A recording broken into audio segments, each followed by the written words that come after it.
Fala galera, beleza? Vocês estão bem? Olha, seja bem-vindo a mais um vídeo, tá? Nosso quarto encontro de contabilidade,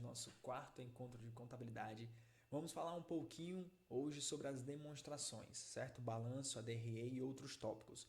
Então serei bem breve, tá? Então segue aí, se você está gostando do projeto, compartilha, curte, deixa o seu like aí, coloca nos comentários o que você está achando e vamos para cima, beleza, galera?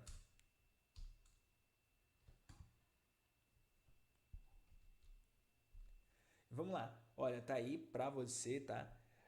Acompanhar, como eu sempre falo, o Telegram, tá aí a página do Instagram da gente e também tem aí no Spotify, caso você queira participar. Então, mais uma vez, recordando, tá? Então, recordando aí os nossos conceitos, né? Lembrando que a contabilidade é uma ciência social aplicada, estuda e pratica funções de orientação, controle, registro.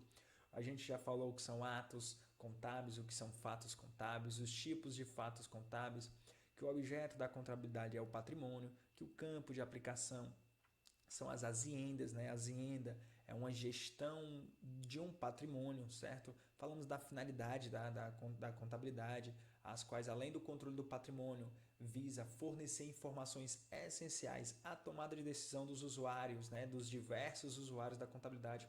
Falamos também das funções, da função administrativa do controle do patrimônio, da função econômica de apurar o rédito, ou seja, apurar o lucro líquido da entidade, que também pode ser um prejuízo, tá?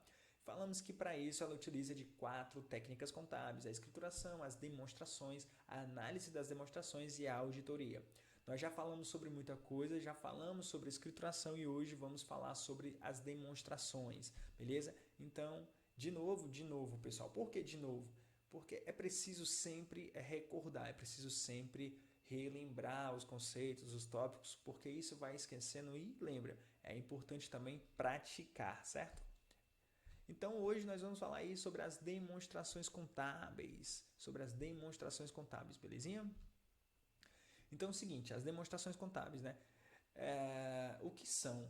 Como nós falamos das técnicas, né? Falamos da escrituração, onde você vai registrar todos os fatos ocorridos na administração, fatos que modificaram o patrimônio, seja o patrimônio de forma permutativa ou simplesmente qualitativa, quando eu troco um ativo por um passivo, um ativo por um ativo, um passivo por um passivo, enfim, seja ele de forma quantitativa, ou seja, as mutações que alteram o patrimônio líquido. Então aí esses registros, né, a gente chama de escrituração. E as demonstrações, pessoal? As demonstrações são as representações dessas escriturações, tá? De forma organizada. Ou seja, eu passo todo um período fazendo os lançamentos e chegando a determinado período eu vou representar tudo aquilo que foi feito. Para quê? Para que os administradores, os usuários, né, os acionistas, toda aquela pessoa que depende ali das informações da contabilidade, possa fazer uma avaliação da empresa, da entidade, todos os ativos, todos os passivos, o que ela tem de patrimônio líquido, qual o lucro, qual o prejuízo, como é que está a posição daquela entidade em determinado período, certo? Então, para isso que se usa as demonstrações contábeis. E aí ela tem os objetivos, né? O objetivo é fornecer informações, ou seja, as informações à tomada de decisão, seja dos sócios, dos acionistas, seja de um futuro cliente ou do mesmo cliente, um cliente que dependa da entidade. E essas informações, pessoal, ela vai de acordo com o grau de dependência. Quanto mais alguém depende de uma entidade, mais informações ela quer sobre aquela entidade. Por exemplo, se eu, enquanto entidade, dependo de um fornecedor, então eu tenho que acompanhar aquele fornecedor. E principalmente se ele, imagina, se ele for o meu fornecedor exclusivo, fornecedor único ali, eu só tenho ele. Cara, ele que fornece para mim, para que eu consiga fazer ali todo o meu processamento e vender o meu produto. Imagina se esse fornecedor quebra, ou se ele aumenta o custo dele. Então isso impacta diretamente as atividades da minha empresa. Então quanto maior o grau de dependência, maior a necessidade de informações do usuário, beleza? Guarda isso aí. E pessoal, nós temos aí os tipos de demonstrações, tá? Nós temos o balanço patrimonial, nós temos a DRE, tá? Que é demonstrativo de resultado de exercício. Acho que o balanço e a DRE aqui são os mais importantes a serem estudados. Mas nós também temos a DLPA, que é a demonstração de lucros, tá? Lucros e prejuízos acumulados. Lucros e prejuízos acumulados, certo? E essa demonstração, desde já eu aviso que ela pode ser substituída, tá? Por uma chamada a DLMPA, que é a demonstração de mutação do patrimônio líquido, é DMPL, certo? DMPL, isso. É demonstração de mutação do patrimônio líquido, pessoal. Tá aí na notinha de rodapé, está aparecendo para vocês aí, tá? Essa demonstração ela visa a colocar quais são os lucros e os prejuízos em determinado período, beleza? Então, ela pode ser substituída pela DMPL, que é a demonstração das mutações do patrimônio líquido. Porque já engloba todos os lucros e prejuízos. Quando fala de patrimônio líquido, a conta lucros e prejuízos ela é encerrada na DRE e ela é transferida para o patrimônio líquido lá no balanço patrimonial. Essa aí, a DLPA, a DMPL, é importante que a gente saiba que existe. Não vai cair, tá? É importante que a gente saiba que existe, que ela pode ser substituída por a DLPA, pode ser substituída por a DMPL, mas o ponto a ponto dela não é interessante para a gente. Existe a DFC, né, que é a demonstração dos fluxos de caixa, tá? E aí é dispensada, ela é dispensada para as companhias fechadas, tá? Cujo patrimônio líquido seja inferior a 2 milhões. Ou seja, se a companhia é fechada e o patrimônio líquido dela só chegou até 2 milhões, né? Só chegou até 2 milhões, então é dispensado. A partir de 2 milhões aí é obrigatório que a demonstração de fluxo de caixa ocorra, beleza? E a demonstração de fluxo de caixa é aquela que registra todas as entradas, todas as saídas do fluxo de caixa. Lembra que a gente falou do livro caixa lá nos registros? Pois beleza. E tem a DVA, que é a demonstração do valor adicionado, tá? Valor adicionado. É somente obrigatória para sociedades anônimas, tá? De capital aberto. Ou seja, essa aí é importante que a gente saiba que é obrigatório, né? Para as entidades de capital aberto e as entidades sociedades anônimas, tá? Lá na lei das sociedades, beleza? Mas o que é interessante para a gente daqui? Falar sobre o balanço patrimonial e falar sobre a DRE. O balanço patrimonial é uma posição estática, onde vai trazer os ativos, o passivo e o patrimônio líquido. E a DRE vai trazer a apuração de todas as despesas e receitas do período, certo? Então vamos prosseguir aqui, pessoal. É importante lembrar também que nós temos dois regimes, certo? Temos o regime de caixa e o regime de competência. E cada um vai ter a sua peculiaridade. Só que nós trabalhamos enquanto entidade, enquanto empresa, nós primamos pelo regime de competência. Então nós trabalhamos pelo regime de competência, onde os fatos serão reconhecidos independente de terem sido pagos ou não. Ou seja, o fato será reconhecido no momento do fato gerador. Os registros, os lançamentos são reconhecidos através do fato gerador, ou seja, é aquele momento que ocorre realmente aquela despesa, o que realmente acontece aquela receita. Já o regime de caixa, pessoal, o regime de caixa ele leva em consideração aos pagamentos. Se o caixa é o registro do que saiu, do que entra, o regime de caixa, então, ele leva em consideração aos pagamentos e aos recebimentos, ou seja, a efetivação do dinheiro na entidade. O regime de caixa, ele só considera isso no momento que você está pagando uma dívida, no momento que você está recebendo uma receita. Ele desconsidera uma despesa apropriada, uma receita antecipada. Beleza? Então vamos lá. Regime de caixa, os pagamentos e recebimentos são reconhecidos no momento em que se paga ou se recebe efetivamente o dinheiro, como eu disse, tá? No momento, o caixa reconhece ali na efetivação de pagamento e de recebimento. Já o regime de competência, tá? Os registros são efetuados na data do fato gerador, né? Ou seja, a data do documento, da nota fiscal, por exemplo. Se eu comprei hoje, mas não vou pagar hoje, eu tenho que reconhecer, porque eu tenho que reconhecer o que é minha obrigação. Se eu compro a mercadoria hoje, eu recebo a nota fiscal daquela mercadoria no valor de 10 mil reais. No regime de caixa, se eu não estou pagando, eu não tenho que reconhecer, mas a empresa ela tem que apurar conforme o regime de competência. Então, ela tem que reconhecer desde já essa obrigação com o fornecedor e registrar no passivo lá essa obrigação no valor de 10 mil reais, que foi um exemplo. Tá? Então não leva em consideração a conta, não leva em conta a data que irá receber o pagar. Exatamente. Ela não leva em conta porque ela quer saber no momento do fato gerador. E o fato gerador foi a compra de mercadoria. Se eu comprei mercadoria, esse foi o fato gerador. E o fato gerador, ele no momento da compra, eu tenho que registrar. Se eu paguei à vista, então eu registro um crédito no caixa. Mas se eu vou pagar a prazo, eu registro um crédito na conta de fornecedor, aumentando a minha obrigação, aumentando o meu passivo exigível, meu passivo, beleza? Vamos para frente. Pessoal, então desde já a gente já entra aí no balanço patrimonial. Tá? E a finalidade do balanço é demonstrar a posição contábil e financeira da entidade na data do balanço, ou seja, em um determinado período. E essa posição, pessoal, é uma posição estática, tá? Uma posição estática, tá aí para vocês, tá? A estrutura dela nós iremos ver, né? Ela é composta dos ativos, do passivo e do patrimônio líquido. Dentro da estrutura do ativo, nós temos o ativo circulante, o ativo não circulante. E o passivo também, circulante, não circulante, tá? O que é a questão de circulante? Pessoal, o ativo se dá pela questão de liquidez, né? Quanto mais líquido a gente vai registrando numa sequência de liquidez.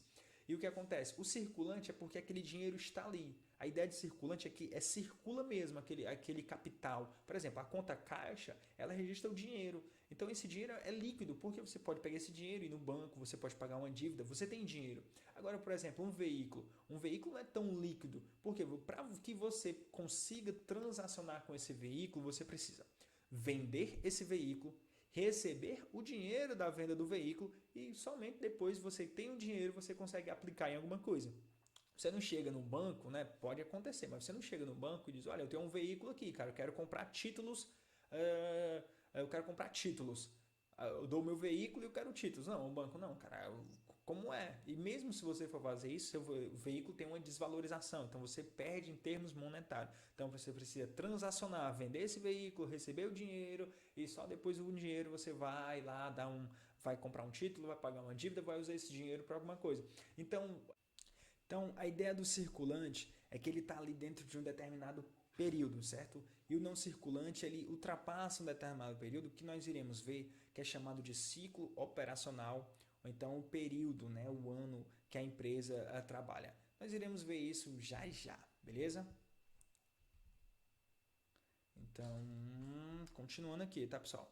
O grau de liquidez é justamente isso que eu estou falando. O ativo, ele é baseado no grau de liquidez. Liquidez é, digamos, o prazo em que eu tenho para que os meus bens e direitos possam ser convertidos em dinheiro. Então, liquidez é justamente isso. Olha, a conta caixa, ela contém o dinheiro da entidade. A conta banco também. Eu posso transacionar, porque o dinheiro é a moeda que eu faço as transações. Então, ele é líquido. Agora, um veículo. Um veículo eu tenho que vendê-lo para receber o dinheiro para poder sim transacionar. Então, esse prazo que eu tenho, né, essa dificuldade, a demora em vender o veículo e transformá-lo em dinheiro é chamado de grau de liquidez. O dinheiro do caixa, ou seja, a conta caixa, a conta banco, a liquidez dela é bem alta, por isso que ela é registrada logo no comecinho lá do ativo. Agora, o veículo, móveis, mercadoria já é mais líquido, porque ali eu já tenho uma certeza que irei vender em breve. Mas veículo, móveis, um imóvel não é tão líquido. Imagina um bem intangível, né? Aí tem essa característica. E já o meu passivo é registrado pelo grau de exigibilidade, ou seja, quanto mais próximo à data do vencimento da minha obrigação, mais exigível será. Se eu tenho um empréstimo e a minha conta de empréstimo tem um vencimento para daqui a 30 dias e as minhas demais contas somente daqui a 90 dias, a conta que vence primeiro ela é mais exigível que as outras. Ou seja, o passivo está ligado ao dia que você vai pagar a sua dívida, beleza? Digamos assim, é o grau de exigibilidade. E no balanço patrimonial, nós falamos, ele é composto do ativo, do passivo e do patrimônio líquido. Nós já definimos o que é um ativo, nós falamos o que é um ativo e nós falamos, ativo é um recurso econômico que é aquilo que tem um direito que tem potencial de trazer benefícios econômicos, tá? Ele é presente, tá? Presente. Ele é controlado pela entidade. Nós falamos a diferença entre ser controlado pela entidade e ser de propriedade da entidade.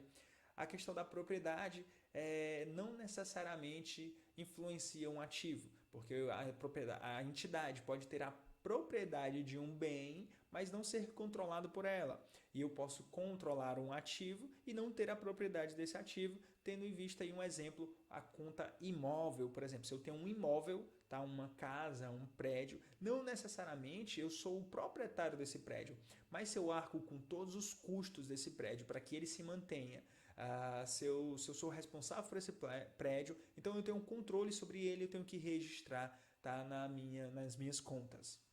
Então é controlado pela entidade, resultado de eventos passados. E nós falamos que todos os ativos, todos os passivos são resultados de eventos decorridos, de uma compra realizada, de uma venda realizada, certo? Nós também falamos sobre o passivo, é uma obrigação presente, de transferir um recurso econômico, ou seja, de eu quitar uma dívida, de eu entregar uma mercadoria, ou seja, de eu transferir sim um recurso econômico, certo? Como resultado também de eventos decorridos, eventos passados.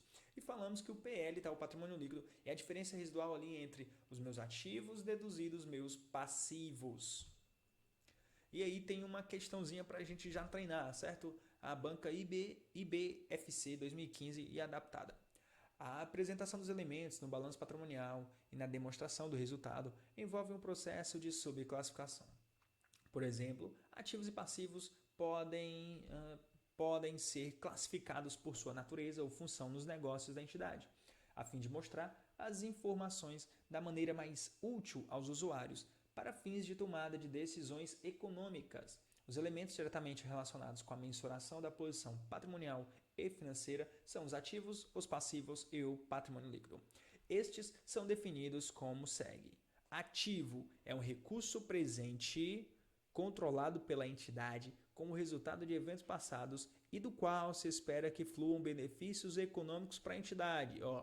Definição correta do ativo, né? Ativo é um recurso econômico presente, ele é controlado pela entidade, resultado de eventos passados, do qual se espera que fluam benefícios econômicos. Exatamente, do qual se espera que eu possa vender uma mercadoria, do qual se espera que eu possa transacionar algum bem.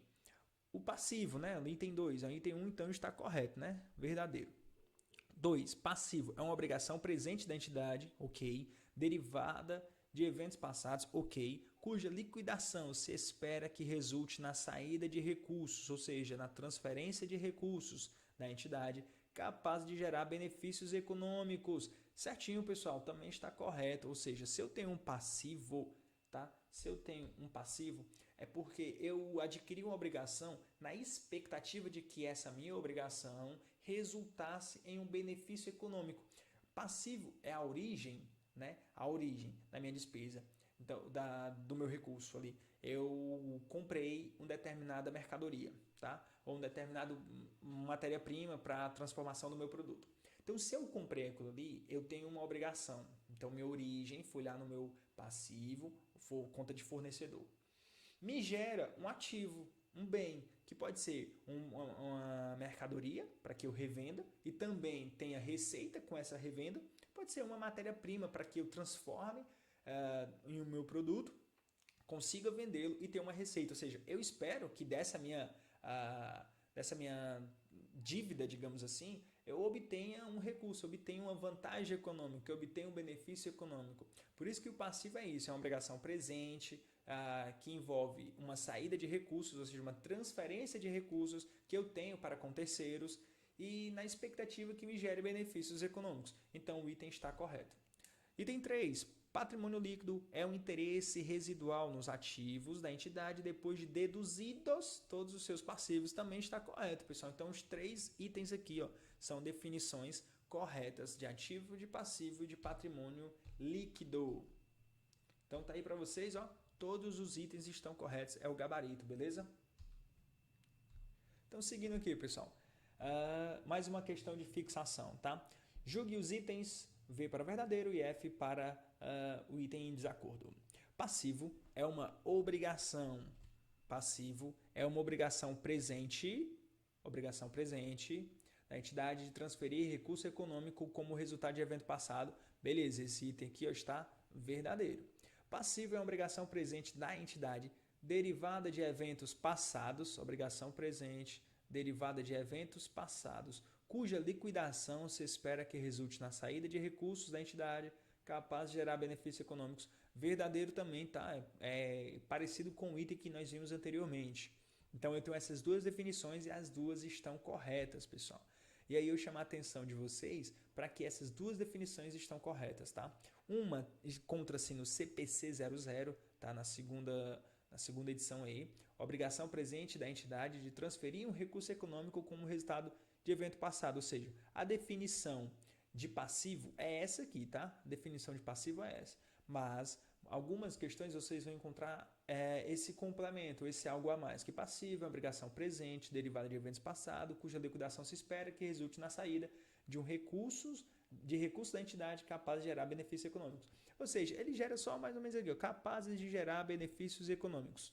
E é o que eu comentei. Se você tem um gasto, se você tem um custo, toda a atividade envolvida na empresa, a intenção é que gere benefício econômico, tá? Então é isso que quer dizer aí o item. Então os dois itens estão verdadeiros, tá? Então o gabarito aparecendo para vocês, ambas as definições estão corretas. E nós entramos aqui no balanço patrimonial, beleza? Então nós vamos aqui dentro do balanço falar um pouco sobre o que é o ativo circulante e o ativo não circulante. Então o ativo circulante diz respeito aos bens e direitos de curto prazo, pessoal. Bens e direitos de curto prazo. Ou seja, cuja realização ocorra dentro do exercício social. E aí, pessoal, nós vamos aqui diferenciar ou entender o que é exercício social, certo? Então, o exercício social, ele é entendido justamente como isso. São os 12 meses após a data do balanço patrimonial. Ou seja, o exercício social da minha empresa, da minha entidade, é um período o qual eu espero que eu vou transacionar a minha venda de mercadorias, o meu ciclo produtivo e efetuar ali as vendas, tá? Esse aí é o meu exercício social. E ele é dado justamente isso como 12 meses, tá? Mas eu posso também ocorrer que esse tempo pode ser maior. E aí o ciclo operacional da minha empresa. Por exemplo, no meu exercício social são 12 meses da data do balanço. Ótimo. Mas digamos que a minha empresa demora um período bem maior do que 12 meses, tá? Bem maior do que 12 meses para comprar matéria-prima, produzir, transformar, produzir, ter o produto em estoque, vender e receber esse dinheiro. Então esse ciclo operacional pode ser maior que 12 meses. Caso o ciclo seja maior que 12 meses, eu vou considerar o ciclo operacional, beleza? Então vamos lá. Se for maior de 12 meses, eu considero quem? O ciclo operacional. Caso seja menor que 12 meses, for menos de 12 meses, então eu vou considerar exatamente o exercício social, que é justamente 12 meses, tá? Ou seja, o meu ciclo ele pode ser maior que 12 meses, então eu considero o meu ciclo operacional, que é o tempo que eu levo para comprar matéria-prima, produzir e vender, ou ele pode ser também menor que 12 meses, digamos, 8 meses é esse meu tempo, para eu comprar matéria-prima, produzir, vender, receber. Então, mesmo que seja 8 meses, eu vou considerar um exercício social com 12 meses, beleza? Então, ativo circulante, eu vou registrar todos os bens e direitos que se encontre e se encaixe nessa classificação aí que eu vos disse. E o ativo não circulante é justamente os bens e os direitos que não podem ser convertidos em capital de curto prazo. Um imóvel, um bem intangível são ativos não circulantes. Então eu tenho aí os exemplos, tá? Exemplos do ativo circulante, pessoal. Os bens e direitos de curto prazo, eu tenho conta caixa, a conta banco, os numerários em trânsito, tá? Que são os depósitos, as remessas que fazem as filiais, né? As ordens de pagamento são exemplos de disponíveis, então são exemplo de bens e direitos de curto prazo. Ou seja, quando justamente a questão fala dos disponíveis, ela fala dos bens do ativo circulante, caixa e banco. E algumas questões falam do numerário em trânsito, que é o valor que, por exemplo, eu estou pegando aqui da minha filial e levando 100 mil reais para a minha empresa matriz, então tem um numerário em trânsito. Vou fazer um depósito, tem um numerário em trânsito. E tem os exemplos do ativo não circulante, é importante que saiba o ativo realizável a longo prazo, os investimentos, o imobilizado e o intangível, beleza? E eu tenho um exemplo das contas aí do não circulante, um exemplo das contas dos investimentos, as participações em outras empresas, ações em empresas coligadas, ações de empresas controladas, terrenos quando for para a utilização da empresa, beleza? E o imóvel para aluguel. Tá? É interessante que o imóvel para aluguel, quando for algo não habitual, tá? Quando não for algo normal na empresa, ele é registrado ali como um investimento. Agora, quando o imóvel para aluguel for uma atividade fim da empresa, ele é registrado como imobilizado, belezinha? Ele é registrado como imobilizado. E no imobilizado eu tenho os imóveis, os veículos, móveis e utensílios, as máquinas e o software. E aí eu trago uma diferença já do software também, uma outra observação. O software ele é registrado no imobilizado quando o software não puder se desfazer do hardware. Ou seja, se eu tenho um computador e para que esse computador funcione ou para que essa máquina funcione, ela necessariamente precisa do software. Então, o que acontece? Eu registro esse software junto ao meu hardware, ou a minha máquina, ao meu computador, lá no imobilizado. Agora, se o software, ele, por exemplo, é um sistema da minha empresa, é um sistema que funciona em todos os computadores, que funciona em nuvem, é o sistema da minha entidade, então eu vou registrar ele como intangível, beleza? Eu registro ele como intangível.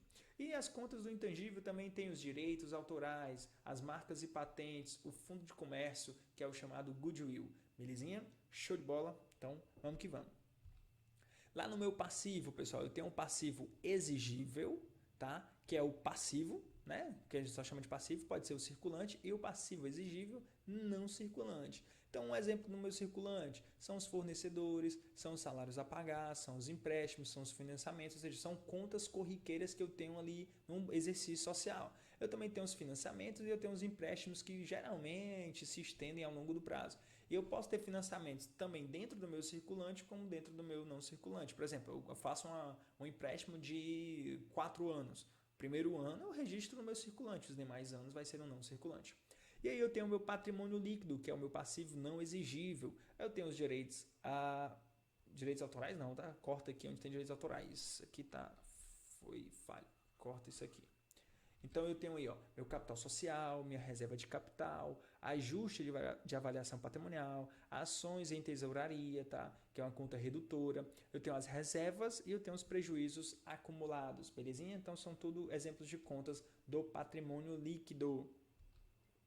E aí eu tenho um exemplo de balanço patrimonial para que a gente tenha uma ideia, né? Eu tenho aí o ativo do meu lado esquerdo, tá? Meu ativo do meu lado esquerdo aqui, ó, ativo. Aí eu tenho o ativo circulante, que traz as disponibilidades, as contas a receber, estoques, imposto a recuperar, enfim. E eu tenho um não circulante, ó, o realizável a longo prazo, aqui o realizável a longo prazo. Eu tenho os investimentos, o imobilizado, o intangível e o total do meu ativo aqui, ó, pá, pá. E geralmente, pessoal, vai trazer justamente aqui, ó, em 2 anos, que para conseguir comparar um ano com o outro, né? No caso aqui, encerrou em 2016 e está fazendo uma apuração em junho de 2017, na metade do ano. Eu também tenho meu passivo circulante, as contas de empréstimo, fornecedores, impostos e contribuições. Eu tenho o meu não circulante, também empréstimos, fornecedores, impostos, né? Parcelamentos, obrigações, enfim. E aqui eu tenho minha conta de patrimônio líquido, tenho aí o capital social, tenho a reserva de lucro e tenho outros, as participações de acionistas, enfim. E no final, o total do meu passivo tem que ser igual ao total do meu ativo, certo? O total do passivo, total do lado direito igual ao total do lado esquerdo, certo? Isso aí configura o balanço patrimonial. E eu tenho outro exemplo, né? Esse é um exemplo padrãozinho, pessoal, que é justamente aquele desenho que nós... cadê? É justamente aquele desenho que nós fazemos aqui, certo? Quando eu tenho aqui, né? Justamente esse desenho bonitinho que a gente faz para resolver as questões, onde eu tenho aqui, ó, meu ativo, aqui o meu passivo, a gente fecha bonitinho, e aqui a gente tem o PL, o patrimônio líquido, né? E aí aqui o total, né? X tem que ser igual a X, que é a soma do X1 aqui e do X2 aqui, beleza? Show de bola! Eu tenho outro exemplo, tá? Aí do meu balanço patrimonial, que também pode ser representado aqui digamos assim, numa linha só, onde eu vou ter aqui ó, o ativo, aí o circulante, as disponibilidades, o permanente, o mobilizado e tal. E eu vou ter aqui o meu passivo e também o meu patrimônio líquido, beleza? Show de bola! E aí, pessoal, eu entro também aí falar um pouco sobre a DRE, tá? Que é a demonstração de resultado de exercício. A finalidade da DRE, pessoal, dessa demonstração, ó, nós vimos o balanço patrimonial. Então nós vimos que o balanço patrimonial ele tem essa finalidade de representar a posição estática da entidade com as contas patrimoniais, ativo, passivos e patrimônio líquido. Já o minha DRE, ele tem a finalidade de apresentar a situação econômica da entidade de forma a apurar o lucro e prejuízo, mensurando e demonstrando para nós todas as receitas e despesas do período. Então nós temos as contas patrimoniais utilizadas no ativo, passivo, patrimônio líquido, e temos as contas transitórias, que são encerradas no final de período. São as contas de receitas e despesas. Beleza?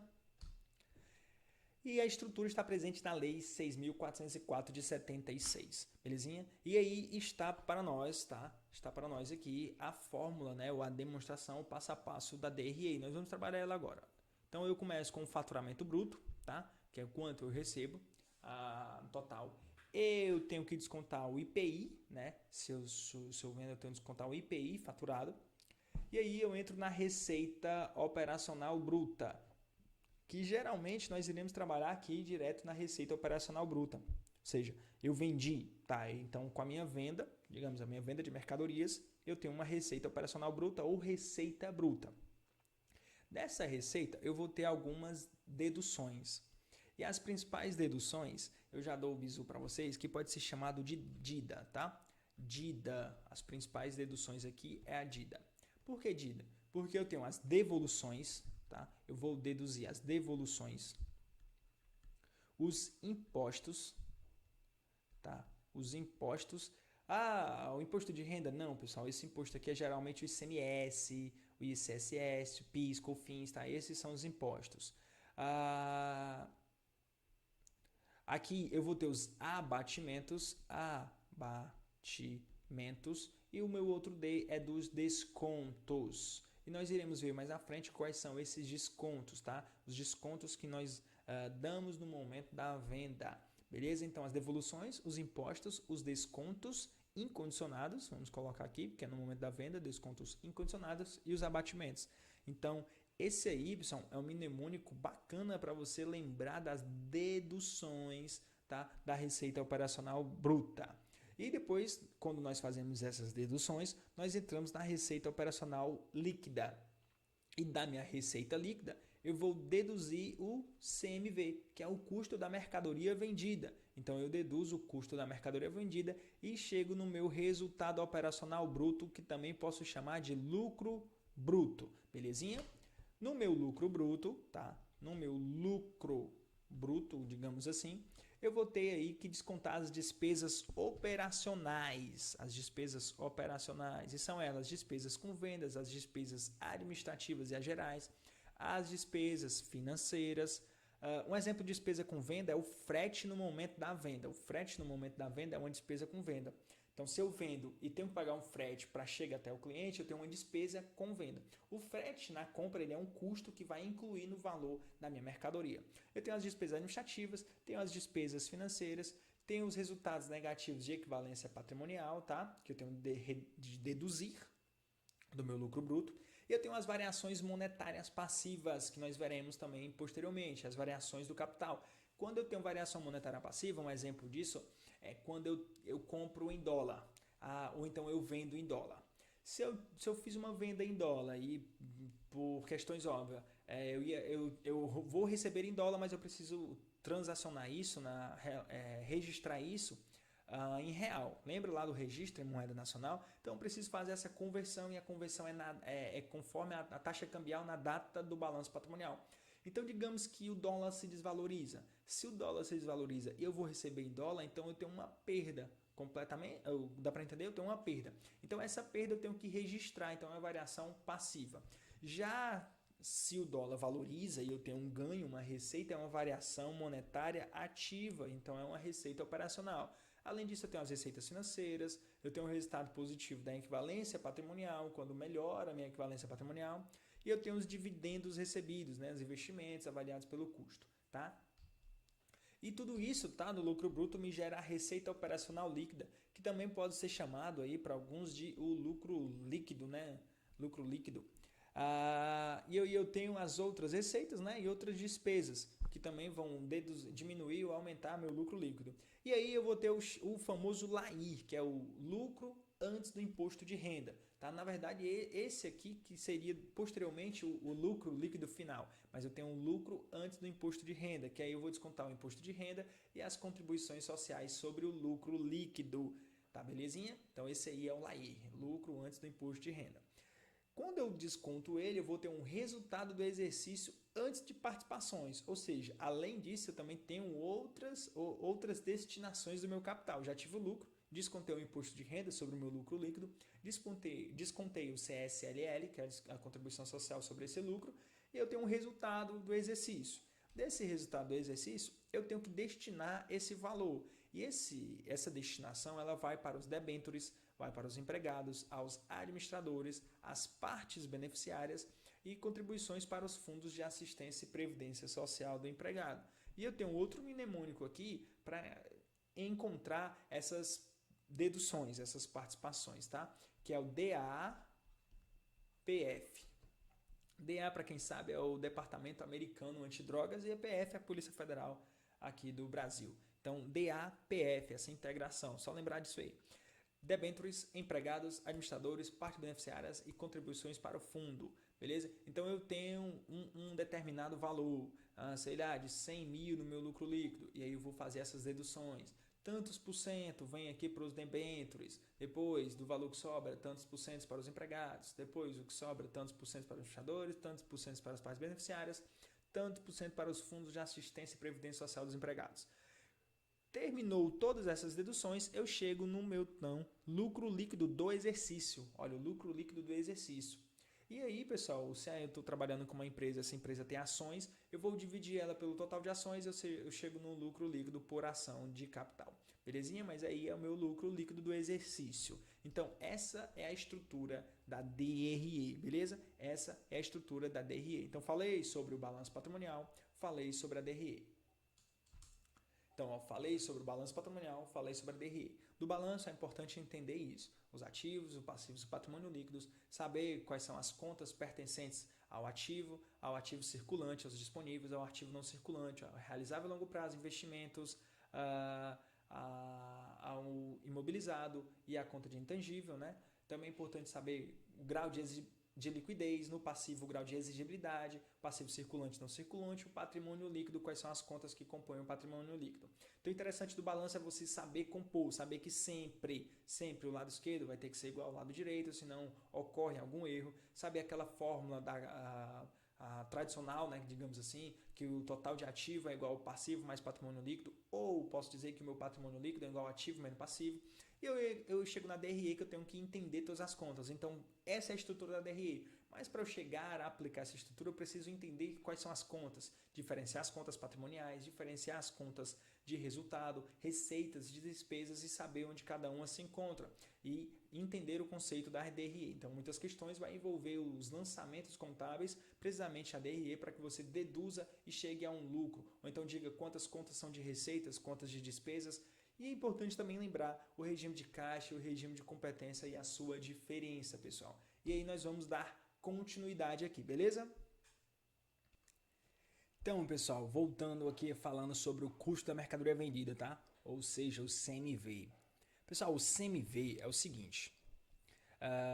Quando você compra uma determinada mercadoria para compor o seu estoque, para proceder à venda, você tem um custo, tá? Um custo. Esse custo, na sua compra, ele é adicionado, incorporado ao estoque. Então, no momento da sua venda, você vai ter lá na sua venda o custo do seu estoque, o custo de compra, de manter o seu estoque, para ser deduzido na sua receita de vendas. Ou seja, o CMV, ele é um custo, ele é uma despesa, tá? Ele é uma despesa no momento da sua venda. E ele é composto, pessoal, o CMV, pelo estoque inicial, tá? Como é que eu calculo o meu CMV? Eu vou pegar o meu estoque inicial, mas as compras líquidas no período, tá? Menos o meu estoque final. Então eu vou encontrar o meu CMV. Se no início do meu processo eu tinha lá no estoque inicial 100 mil em mercadorias, fiz uma compra de 100 mil, tá? Fiz uma compra de 100 mil. E no final de tudo, eu zerei o meu estoque, então eu tenho um custo total de 200 mil, ou seja, é o valor total do meu estoque. Então muitas vezes vocês vão perceber que nós temos lá, quando a gente faz uma operação de venda, nós temos lá um débito na conta caixa, tá? Um débito na conta caixa, um crédito na conta receita de vendas. E nós também temos um débito e um crédito. Um crédito na conta estoque, que é justamente o estoque que não estamos vendendo, ou seja, a baixa do estoque, e um débito em quem? Em CMV, que é o custo da mercadoria vendida. Ou seja, eu tenho aqui nesse lançamento um débito na conta de despesa e um crédito numa conta de receita, receita com vendas e um débito no CMV. Então, o CMV é importante nós sabermos sobre ele, justamente para na operação de venda que a gente consiga calcular qual foi o custo, né, atribuído a esse meu estoque para que eu possa deduzir da receita de venda. Então, o CMV, tá, custo da mercadoria vendida, ele é colocado para nós como sendo o estoque inicial, ou seja, eu iniciei meu período com quanto, mais a minha compra líquida, menos o meu estoque final. Ou seja, se eu vender tudo e zerar o meu estoque final, então meu CMV vai ser o que eu tinha no começo, mais o que eu comprei. E é importante lembrar isso, tá? Então é importante dar uma lida, uma estudada aí no custo da mercadoria vendida para descontar. Até porque se nós voltarmos lá na DRE, nós vamos ter o CMV bem aqui, ó. Cadê? Deixa eu encontrar ele aqui. Aí eu vou ter o CMV bem aqui, ó. Custo da mercadoria vendida é o segundo passo, tá? Quando eu tenho minha receita bruta, menos as deduções, o DIDA, aí eu vou ter minha receita operacional líquida e vou descontar o meu CMV para mim encontrar o lucro bruto, belezinha? Então é importante sabermos o CMV. E as compras líquidas, pessoal, é o valor pago final, considerando, tá? No momento da minha compra de uma mercadoria, por exemplo, eu vou ter impostos não recuperáveis e impostos recuperáveis. Os impostos não recuperáveis, tá? Os não recuperáveis, eles vão compor o custo de aquisição da minha mercadoria. Então, os impostos que eu não recupero, por exemplo, o ICMS é um imposto a recuperar. Mas se eu sou uma empresa comercial e estou comprando de uma indústria, eu vou pagar IPI. Esse IPI ele vai compor o custo, tá? Ele irá compor o custo da minha compra, o custo do meu estoque. Então, se no momento eu compro, aqui eu vou comprar a mercadoria foi 100 mil, tá? 100 mil. E ela tem lá um ICMS de 10 mil. Esse ICMS ele está aqui dentro. Então, na verdade, a minha mercadoria ela custa 90 mil reais. Porque esse ICMS, tá? Esse ICMS, vou até colocar aqui, ó, esse ICMS é algo que eu vou recuperar.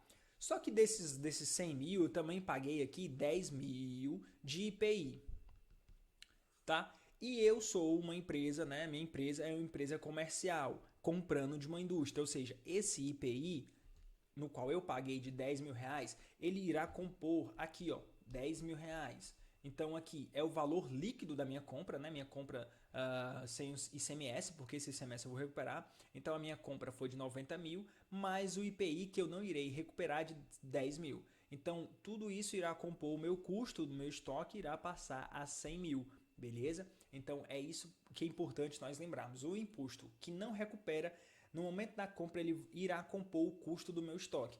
Bem como o frete. O frete no momento da compra do meu estoque, ele é custo, tá? O frete na compra é custo, ele vai entrar aqui. Então se eu tinha 10 mil de frete, vai passar para 110 mil. Se eu tiver qualquer outra despesa para que o meu estoque consiga, minha mercadoria consiga estar lá na minha empresa, para que ela seja colocada na minha empresa, isso aí é custo. Então esse custo aumenta o valor do meu estoque. Se eu tiver qualquer desconto, por exemplo, eu vou comprar a mercadoria, nós vimos aí que no valor de 90 mil reais. O cara chegou e disse, olha, se tu pagar à vista, eu te dou 10 mil de desconto. Aí beleza, vai dar 10 mil de desconto? Então o meu custo vai diminuir em 10 mil. Então quando eu lançar o meu estoque, eu vou lançar meu estoque com menos 10 mil. Né? Na verdade não influencia muito o desconto incondicional no momento da compra, porque a única coisa que vai ocorrer é que eu vou fazer um lançamento com um estoque menor, com um valor menor do estoque, beleza? Então os custos na aquisições, os impostos não recuperáveis, o frete no momento da compra, tudo isso vai incluir o custo da minha compra. Então a minha compra líquida é justamente isso, é todos os custos, é tudo que eu paguei, exceto aquilo que eu tenho a recuperar, o imposto a recuperar, que é o ICMS. Se eu for indústria, o meu IPI eu recupero, se eu não for indústria, o IPI eu não recupero. Beleza? Então vamos lá. Então a gente chega aqui no ICMS, pessoal. O ICMS, ele pode ser ele é um imposto a recuperar, é chamado de imposto por dentro. Por quê? No momento da minha compra, eu vou ter lá minha nota fiscal no valor de 100 mil reais. Tá? 100 mil reais, ó, bonito. Então eu peguei minha nota fiscal, mercadoria no valor de 100 mil reais. Só que tem lá descrito 10% de ICMS. Então, esses 10% de ICMS, no momento da minha compra, eu vou lançar 10% de ICMS a recuperar. Por quê? Porque esse valor eu recupero. Eu estou pagando, né, esse valor, por quê? O que ocorre? A empresa que vende, ela recolhe o ICMS. Então, ela recolhe o ICMS, é 10%, ela vai recolher 10 mil. A empresa que vende, ela é obrigada a transferir 10 mil para o governo. A empresa que está pagando, ela paga esse valor. Só que, posteriormente, esse valor irá retornar para ela. Esse valor é um direito dela. Então, no momento, ela paga, mas ela recupera. Se é um direito, ela vai recuperar, eu tenho que diminuir o ICMS do meu estoque. Então, o que acontece? Eu tenho dois lançamentos. Se eu fiz uma compra no valor de 100 mil reais com 10% de ICMS, pessoal, eu tenho que o meu estoque vale 90 mil. Então, eu tenho lá um débito... eu tenho um débito no meu estoque no valor de 90 mil reais. Beleza? Eu tenho um débito no valor de 90 mil reais. Um débito de estoque. Deixa eu só colocar aqui a conta correta. Um débito no estoque no valor de 90 mil. Beleza. Ao mesmo tempo, eu também tenho um outro débito. E esse débito é justamente o meu ICMS, que é um direito que eu tenho, é uma expectativa que eu tenho, ou seja, ICMS e ICMS a recuperar. Colocar aqui a recuperar. No valor de 10 mil. Muito bem. Total de débitos, total de créditos, está faltando quem? Um crédito. E se eu comprei, digamos que eu paguei do caixa ou do banco no valor total de 100 mil. Total de débitos então, igual ao total de créditos. Ou seja, prestar atenção. Eu tenho aqui 10% de ICMS, então se eu pago no momento da compra, eu tenho direito a recuperar o ICMS. E eu recupero os 10 mil. O meu estoque ele é deduzido, porque ele não é os 100 mil. Justamente porque eu tenho ICMS incluído aí. Então, meu estoque passa a ser 90 mil. E o meu outro lançamento seria a conta caixa ao banco no valor total do estoque, mais o que eu paguei pelo estoque e o que eu paguei pelo ICMS a recuperar, que é no valor de 100 mil. Beleza, pessoal? É isso aí. No momento da venda já se caracteriza diferente, porque no momento da venda, tá? Eu vou lançar imposto a recolher. Então, pessoal, o ICMS no momento da venda, tá? Ele ocorre também um pouco diferente, porque no momento da venda, ele é um imposto a recolher. Então, digamos aqui, no momento da venda, eu fiz exatamente uma venda no valor de 100 mil reais. Então, eu vendi a mercadoria por 100 mil reais com ICMS de 5%. Beleza? Então, vamos proceder a esse lançamento. Se no momento da compra eu pago o ICMS e tenho o direito de recuperar ele depois, no momento da venda, tá? Quem está pagando ICMS é quem está comprando. E eu, empresa, tenho que pegar esse valor e recolher ele aos cofres públicos. Ou seja, é uma obrigação que eu tenho que arcar com o fisco, beleza? Com aí a Cefaz, enfim. Então, o que acontece? No momento da venda, eu tenho um débito, que é justamente a conta caixa ou conta banco. Belezinha? Então eu tenho um débito e o valor total foi de 100 mil reais. Então eu lanço lá no meu caixa o valor de 100 mil. Ao mesmo tempo, se eu estou vendendo, eu tenho uma receita de vendas. Então, olha, eu tenho um débito na conta caixa e tenho um crédito em receita de vendas, só que preste atenção, se imposto a recolher, e essa palavra a recolher, a pagar, a alguma coisa, geralmente é um passivo, é uma obrigação, se eu vou lançar um passivo, eu tenho um crédito na conta de passivo. E é justamente um crédito em ICMS a recolher, porque é uma obrigação. Eu também tenho um crédito em receita de vendas, pessoal. Beleza? Então, minha receita de vendas totaliza o valor de 95 mil e o meu ICMS a recolher no valor de 5 mil. Total de créditos igual ao total de débitos. Então, espero que você entenda aqui, ó, no ICMS a recolher no valor de 5%. É uma obrigação, tá? É uma obrigação que eu vou deduzir da minha receita de vendas, que eu vou deduzir do dinheiro que chegou no caixa para eu conseguir fazer esse pagamento posteriormente. ao fisco. Então só entendo, ICMS no momento da compra é um direito, no momento da compra é um ativo, é um direito, eu lanço a débito, ICMS a recuperar, porque posteriormente eu vou ter esse dinheiro de volta. No momento da venda é uma obrigação, é um passivo, eu lanço a crédito, deduz a receita de vendas. Isso aí é o lançamento do ICMS, pessoal. Isso aí é o lançamento do ICMS. Então já aprende isso aí, vai treinando aí, beleza? Próximo passo, o IPI. O IPI, pessoal, é um imposto por fora, porque o IPI ele incide na indústria. Então, se você é indústria e você vende, você vai recolher o IPI. Se você é indústria e você compra, tá? Você tem um IPI, ó. Se você é indústria, no momento da compra, é um imposto a recuperar, ou seja, aqui é um direito, beleza? Se você é indústria e você está na compra, você tem um direito, porque você paga o IPI e você vai recuperar. Então vai ser basicamente o lançamento. Você vai debitar o seu estoque, você vai creditar a conta que está sendo paga, por exemplo, o caixa ou conta banco, e você vai debitar o IPI a recuperar.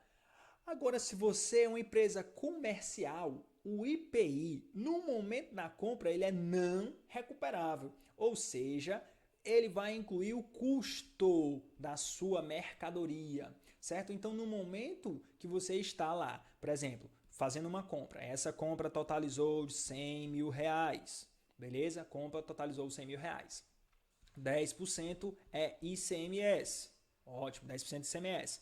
Desses R$100.000, você vai ter uma obrigação de pagar 10 mil, tá? Vou colocar aqui 10 mil de IPI. Você vai pagar 10 mil de IPI. Então, você vai pagar aqui, ó, 10 mil de IPI. Nesse momento que você vai pagar os 10 mil de IPI, você vai contabilizar isso aqui como um custo do estoque. Ele vai incorporar o custo do seu estoque. Se o seu estoque, nesse caso aqui, ó, nesse caso, ele equivale a R$90.000, porque dos 100 mil, ICMS 10% é 10 mil, beleza? Então, ICMS 10 mil é um direito, você vai recuperar. Agora, o IPI, nesse caso aqui, ele vai somar, tá? Ele vai somar ao valor do seu estoque, ao custo do seu estoque. Então, seu estoque, ele passa de 90 para 100 mil. Então, quando você for lançar o seu estoque, você vai ter um custo de estoque no valor de R$100.000. É basicamente isso o IPI. O IPI é o imposto por fora, que no momento da compra, para quem é indústria, é um direito, porque vai recuperar, mas para quem é comércio, no momento da compra, é um não recuperável. Ele compõe o custo do seu estoque, ele vai ser agregado, adicionado ao custo do seu estoque, pessoal. E outro ponto para nós encerrarmos hoje é falar sobre os descontos. Eu tenho os descontos incondicionados e os condicionados. Os descontos incondicionados são os descontos comerciais. É aquele desconto que você vai na bodega do seu Zé e ele te dá um desconto ali por você pagar à vista, um exemplo. Então, no desconto incondicionado, no momento da compra, não influencia em nada. Por quê? A única coisa que vai acontecer no momento da compra é que ele vai deduzir do seu custo da mercadoria, entendeu? Por exemplo, se você vai comprar a mercadoria e essa mercadoria tem um valor original de 100 mil reais, um exemplo, vamos trabalhar aqui, unidades fechadas, de 100 mil reais no momento da compra, e ele te fala, olha, se você pagar à vista, fazer uma transferência, fazer um Pix, eu deixo por 90 mil. Ah, então beleza, então o valor 90 mil. Então o que acontece com esses 10 mil? Basicamente nada, só vai ocorrer que você no momento do seu lançamento, você vai lançar o seu estoque, tá? Você vai lançar o seu estoque no valor de 90 mil. É só isso. Então seu estoque passa a ser 90 mil, porque você teve um desconto de 10 mil no momento da compra. Então, basicamente, não influencia nada. Já o desconto incondicionado no momento da venda, ele tem uma incidência e é importante. Porque lembra lá no momento da venda, quando você tem o seu lucro bruto e você vai deduzir aqui, ó, menos o DIDA. Lembra lá quem é o DIDA? As devoluções, os impostos, os abatimentos e ó, o desconto incondicionado no momento da venda. Então aí é importante. Você já está falando de DRE, você já está lembrando a DRE, é importante. Então no momento da venda, esse desconto vai ser para você, sim, uma despesa. Então você tem que reconhecer esse desconto. Porque se você é o seu Zé, você está vendendo um negócio por 100 mil, tá? E você dá um desconto de 10 mil reais, esse aqui é o seu desconto, né? De 10 mil reais, o que é que acontece no momento da venda? Você está perdendo 10 mil reais, então você tem que lançar essa despesa. Então você vai lá, você recebeu 90 mil, então débito na conta de caixa no valor de 90 mil, ótimo. Ao mesmo tempo, você tem um crédito na conta de receita de vendas. Receita de vendas no valor de a sua receita, tá? A sua receita, ela é de 100 mil.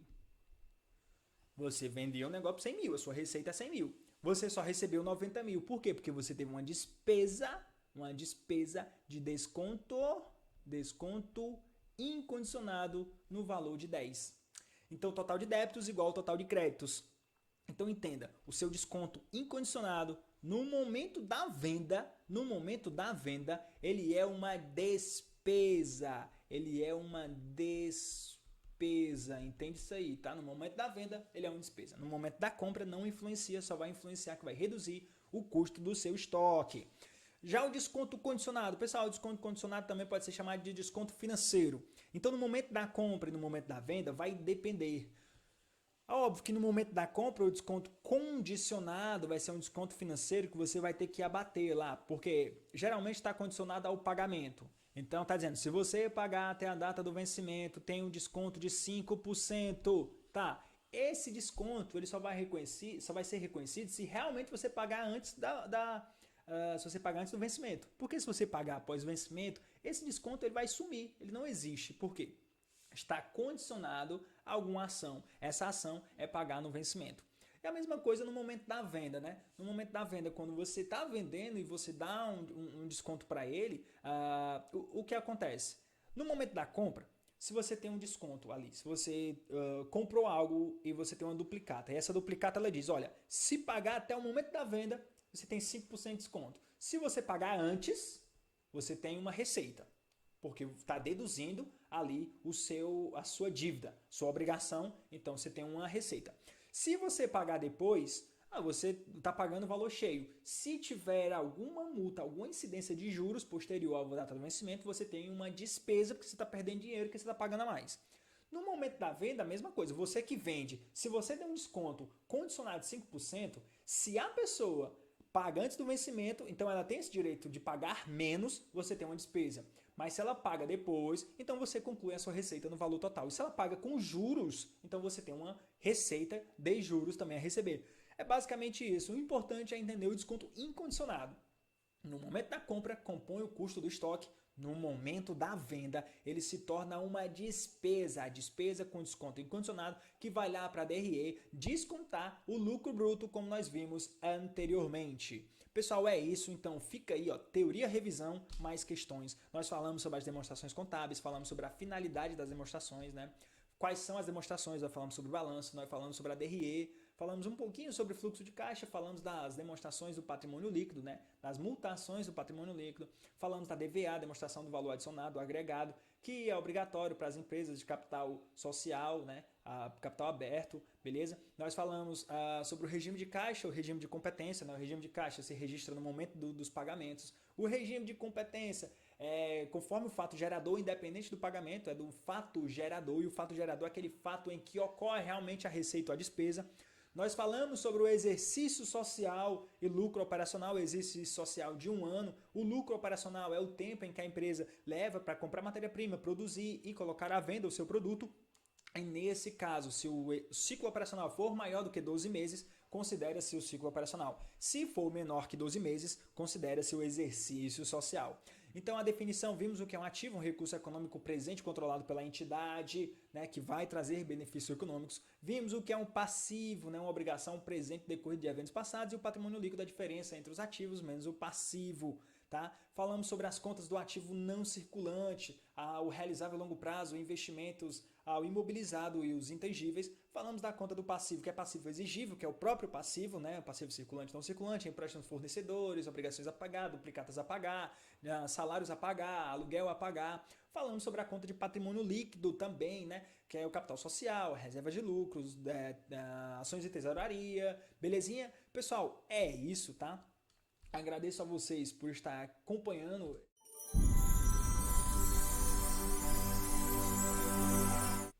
Pessoal, é isso, tá? Agradeço a vocês por estar acompanhando, tá? esses vídeos. Então, se você está gostando, pessoal, deixa aí o like, tá? Deixa o like, compartilha o vídeo, coloca aí nos comentários o que você está achando, dicas de outros vídeos, de outro conteúdo que você queria ver por aqui. E tá aí, se o material tá na descrição para você baixar. Tá aí, segue lá também na página do Ultimato Concursos. Pessoal, valeu, um abraço e até a próxima. Valeu!